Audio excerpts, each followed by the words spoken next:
I was just 8 years old when my parents left me. I remember it like it was yesterday. They took me to my grandparents' house and said they would be back soon, but they never came back. I didn't understand why they had left me, and I cried for days. My grandparents took me in and raised me as their own. They were loving and kind, and they did their best to make me feel loved and secure. They never talked about my parents or why they had left me. I learned not to ask questions, but curiosity never left me. Growing up, I often wondered why my parents had left me. I felt like I was missing a part of myself, like there was a void that couldn't be filled. But my grandparents were always there for me, and they taught me to be strong and independent. As I got older, I began to make peace with the fact that my parents were gone. I focused on my studies and interests, and I tried not to dwell on the past. But then, one day, my sister found me. I was sitting in my living room reading a book when I heard a knock on the door. I got up and opened the door to find a young woman standing there. At first, I didn't recognize her. But then she said, "Hi, big brother," and I realized who she was. I was in shock. I hadn't seen her in 22 years, and I had no idea how she had found me. She explained that she had been looking for me for years and had finally found me through social media. She told me about the life she had lived and how she had always wondered what had happened to me. Then she thanked me for saving her life. I was confused. I had no idea what she meant. She then began to tell me the aftermath of when I was abandoned. She told me about the abuse and neglect she had suffered at the hands of our parents. She told me about the times when they had hit her and locked her in her room for days on end. She said that when I was around, our parents would focus their attention on me instead of her. They would take out their anger and frustration on me, but they would ignore her or mistreat her when I wasn't around. She said that knowing I was there made her feel less alone and gave her hope that things might get better one day. But then I had left, and she felt like she had lost her lifeline. She was scared and alone, and she didn't know what to do. But then she remembered something I had said to her before our parents left with me. I had told her that we were strong, that we could survive anything as long as we had each other. She said that those words had given her strength and that she had clung to them in her darkest moments. As she spoke, tears streamed down her face. I was overcome with emotion. I couldn't believe that my parents had done this to her. I couldn't believe that they had abandoned me and then treated her so horribly. Then she told me something that shocked me even more. She said that one night when our parents were particularly abusive, I taught her how to dial the emergency number and call for help. She said that I had taken her to the phone, shown her how to press the buttons, and told her to call the police if things ever got really bad. I had told her that the police would come and take her away from our parents and that everything would be okay. I was stunned. I had no memory of doing this. I must have been only 6 or 7 years old myself at the time, but my sister said that I had done it and that it had saved her life. She told me that one night when our parents were fighting and throwing things, she remembered what I had told her and had dialed the emergency number. She said that she had been too scared to speak to the operator, but that the police had shown up anyway. She said that the police had seen the bruises on her arms and had asked her what had happened. She had told them about the abuse and neglect she had suffered at the hands of our parents. The police had taken her away that night, and she had never seen our parents again. She told me that she had spent a few years in foster care, but that eventually she had gotten adopted as they weren't able to contact any relatives. They had raised her with love and kindness, and she had grown up to be the wonderful woman she is now. As she spoke, I felt a mix of emotions. I was proud of myself for having the presence of mind to teach her how to call for help. I was grateful that she had remembered what I had taught her and had been able to get the help she needed. But I was also angry that our parents had put us in this situation in the first place.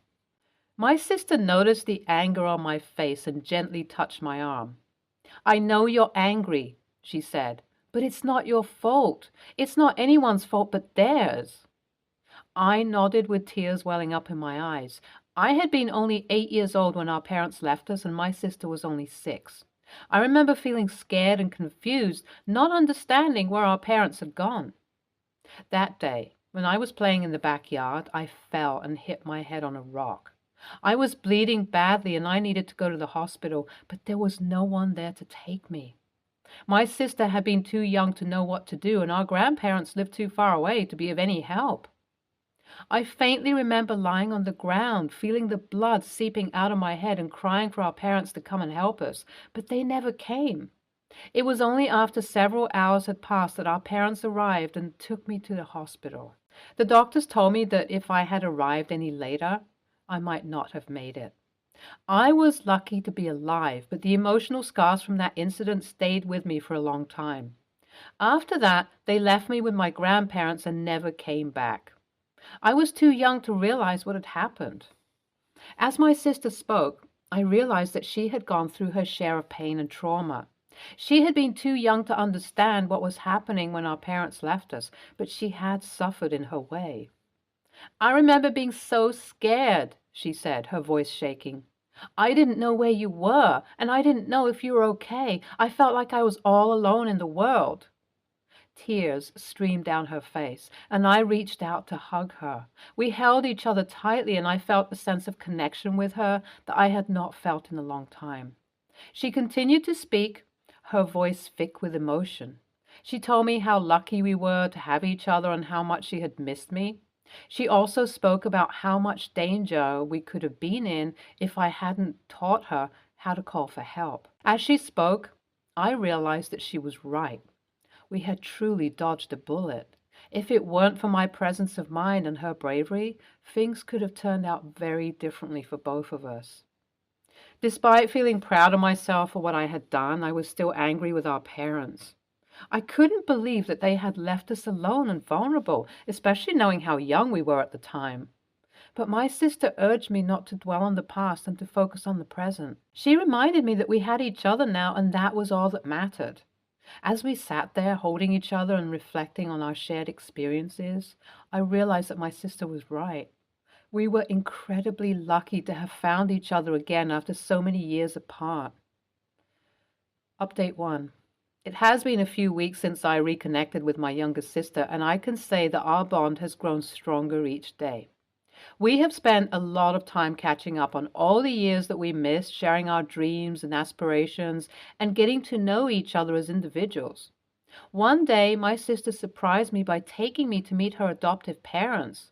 I was a little nervous at first, but they welcomed me with open arms, and I could see how much they loved my sister. My grandparents had passed away a few years ago, and my sister had never had a chance to meet them. It was something that had always saddened me, knowing that she had missed out on the love and warmth that my grandparents had given me during my childhood. My sister's adoptive parents were kind and welcoming, and I could see how happy they were to have her in their lives. They told me stories about her childhood, and I could see how much they loved and cared for her. It was a beautiful moment, and I felt grateful to be a part of it. It was a feeling of warmth and connection that I had not felt in a long time, and it filled me with a sense of hope and happiness for our future together. The parents are worse than a-holes. I would be insulting the actual a-holes if I call OP's parents a-holes. Why have kids if you can't take care of them? Just why? They could have given them up for adoption at birth. It is so saddening to know that OP had to teach his sister how to call the emergency helpline. That too because of his parents' abusive behavior. No child deserves to go through that. You cannot leave children alone at home unattended. OP got lucky that they even decided to take him to the hospital and not just leave him there. It's great that his sister got adopted and he grew up with his grandparents. Next story. Long story short, my father is in prison and will most likely be in there for life. Over the last 23 years, he has gotten into relationships with multiple women, some at the same time. The problem is that the type of women that typically go after prisoners is, how shall I say, delusional.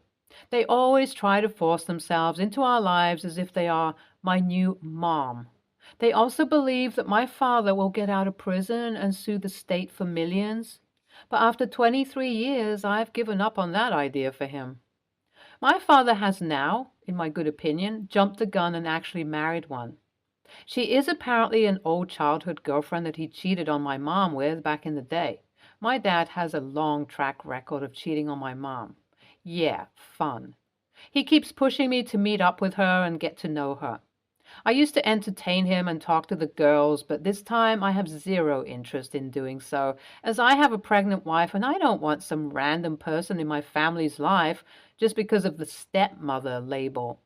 The whole situation makes my skin crawl. This woman moved out of her house a few states away and moved in with my grandma to be closer to my dad.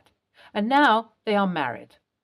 This is where I had to say something to my dad. This woman has been running my father's Facebook for him, and now she's messaging my wife under the guise of my dad, asking why she blocked the wife's Facebook account and why I don't talk to his wife. I think that it's freaking insane, like batshit crazy. She also texts me randomly, letting me know that my dad sent me an important email to read. Usually the emails are just him going, "Woe is me," and nagging me to meet his new wife. I have never once, I repeat, once talked to or replied to this woman's messages and texts.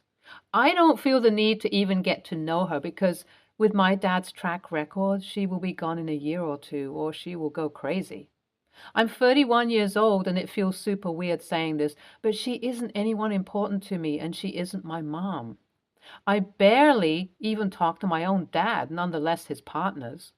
Now with the baby on the way, caveman's brain has kicked into protection mode, and it makes my skin crawl thinking of some random woman being involved in my kid's life while my father is still locked up.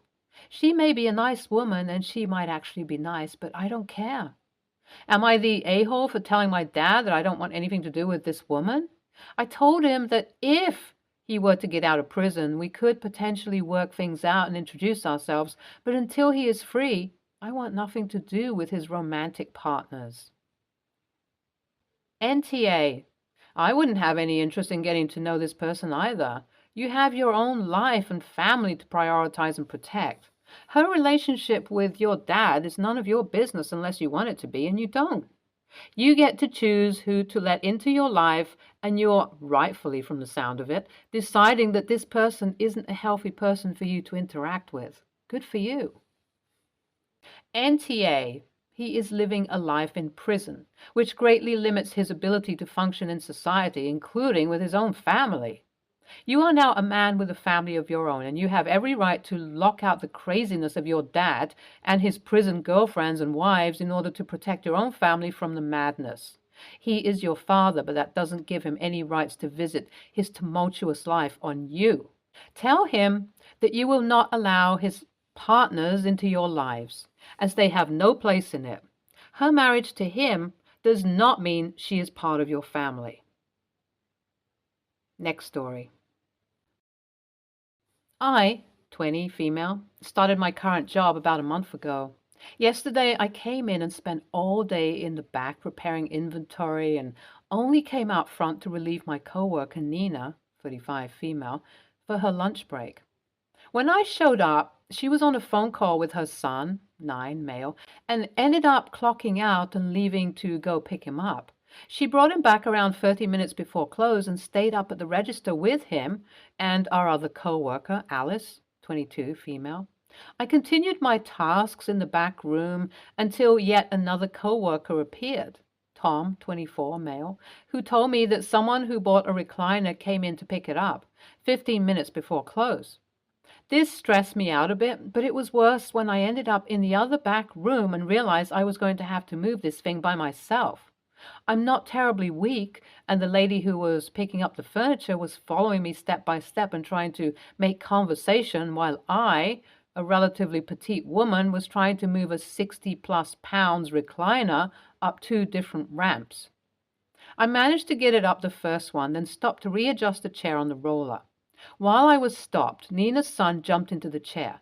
This is where I guess I upset her. I said, "Hey, buddy, can you get out of there?" Just as Nina came up and told him sternly to get out of the chair. He got out but continued to try and play with it until she pulled him back. I started rolling it up the ramp, having to stop halfway because I felt the chair slipping off the roller. And Nina's son appeared again at the bottom of the ramp trying to help push the chair. I was becoming more stressed and anxious and very scared that this kid was going to be seriously hurt. I tried to ask him to back up and stop touching the chair, and Nina looked up and called him back over. Tom, who was watching from the register with Alice, asked if I needed any help, and I said, "I just need someone to keep the kid away from the chair." I finished getting the chair to the back, and Tom came out to help me load it, and that was that.